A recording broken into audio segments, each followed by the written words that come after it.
So have you had any news about this building that they're proposing? Well, yeah, it's there was a plan made by the Bromsgrove District Council in 2021. This is why it's such a surprise that the topography of this land here wasn't suited. And their words were it would be visually severe for the local area. So it's such a shock that they're actually ignoring what they said, sort of in 2021, and actually pushing to do something with this land here. So what's changed? Their attitudes has changed. That's one thing has changed, but the topography hasn't changed. It's exactly the same. It's a plateau. It's sort of there.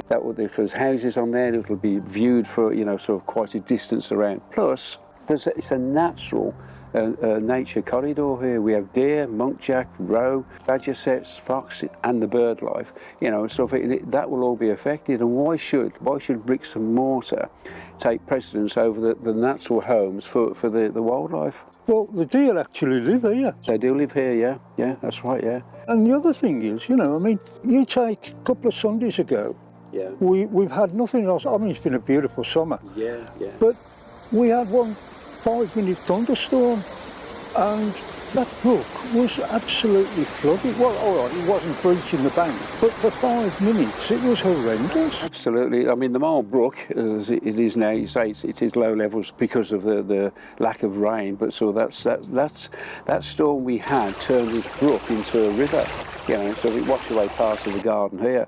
So that's what happens naturally. So just consider if they're going to put houses there, the hard landscape, and there'll be the storm runoff water from the hard landscape, in addition to what's naturally here. So how can that be? Yeah, well, when I spoke to one of the council officials at the last meeting we went to, I asked him about that, and he said, of course we'll put drainage in.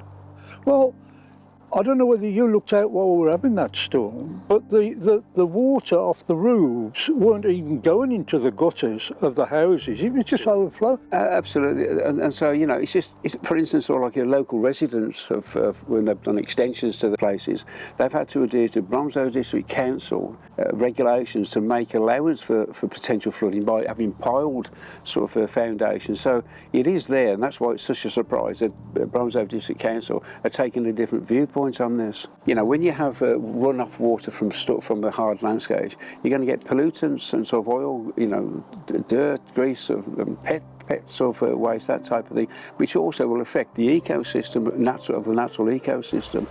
Braces Lane recreational park, when that's been in flood as well, so it's all the area is potentially prone to this flooding.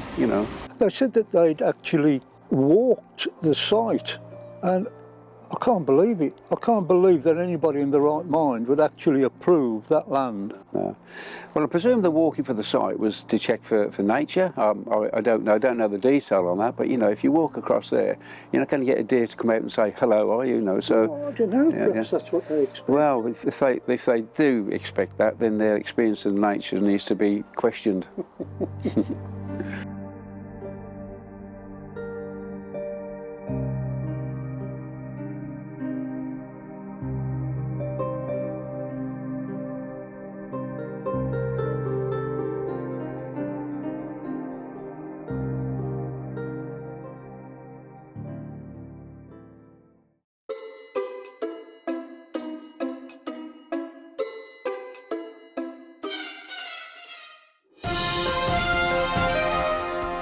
Looks like we have breaking news.